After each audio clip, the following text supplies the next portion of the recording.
மருமக்களை நேயர்களுக்கு மீண்டும் ஒரு முறை மாலை வணக்கத்தை தெரிவித்துக் கொள்கிறேன். சென்ற வாரத்தினுடைய தொடர்ச்சியாக இன்று எல்போ ரிவர்ஸ் ஸ்டெப் என்று சொல்லக்கூடிய ஒரு முக்கியமான சோடை என்னுடைய மாணவர் இங்கே செய்து காட்டுவார். இந்த சோடு ரொம்ப முக்கியமாக வாய்ந்தது. ஏனென்றால் இதில் நமக்கு பவர் வேகமாக கிடைக்கும்.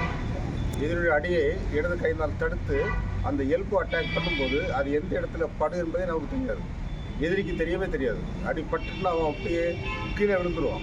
அந்த அடி பெரும்பாலும் எங்கே போடுவோம்னா கழுத்துக்கு மேலே, காதினுடைய சைடு, கன்னம், அதுபோல் கண்ணினுடைய பக்கத்தில் பட்டுன்னா ரொம்ப ஆபத்தாக முடிஞ்சிடும்.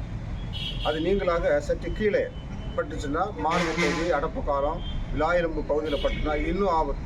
அந்த எல்போ அவ்வளோ அட்டாக் ரொம்ப வேகமாக ரொம்ப ஸ்ட்ராங்காக வரும். அந்த வகையில் இந்த ஸ்டெப் ஆனது மிக முக்கியத்துவம் வாய்ந்த ஸ்டெப். அது மட்டும் இல்லை, லாஸ்ட் ஒரு கிக் வருகிறது. அந்த கிக்கு கல்லடை காலம், தொப்புள் வருமம், அதுபோல் இந்த உருமி காலம், அந்த பல்லை வருமம் போன்ற இடங்களுக்கு போகிறது. அதுவும் ஒரு ஆபத்தான ஒரு வரமம் தான். எனவே மொத்தமாக பார்க்கும்போது இந்த எல்போ ரிவர்ஸ் ஸ்டெப் வேகமாக செய்யக்கூடிய ஒரு சூடு. அதே நேரத்தில் அதிலிருந்து வரக்கூடிய ஒவ்வொரு அடியும் உடலில் பட்டுனா பதிவான விபரீதங்களை ஏற்படுத்தும். எனவே இந்த ஸ்டெப்பை என்னுடைய மாணவர்கள் மிகவும் சிறப்பாக கற்று வைத்திருக்கிறார்கள்.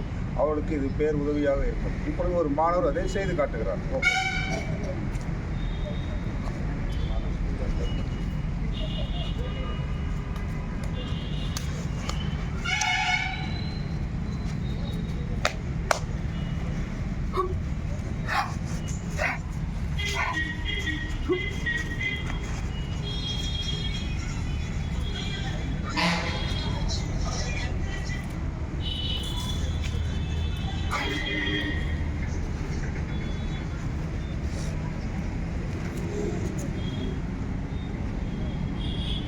அவருக்கு எல்போ ரிவர்ஸ் ஸ்டெப் செய்கிறது நீங்கள் பார்த்தீங்க.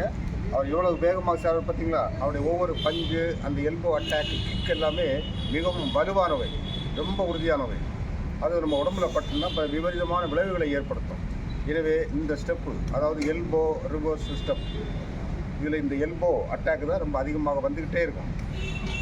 எனவே இதனுடைய தொடர்ச்சியாக அடுத்த ஸ்டெப்பை அடுத்த வகுப்பில் பார்க்கலாம். அனைவருக்கும் வணக்கம், நன்றி.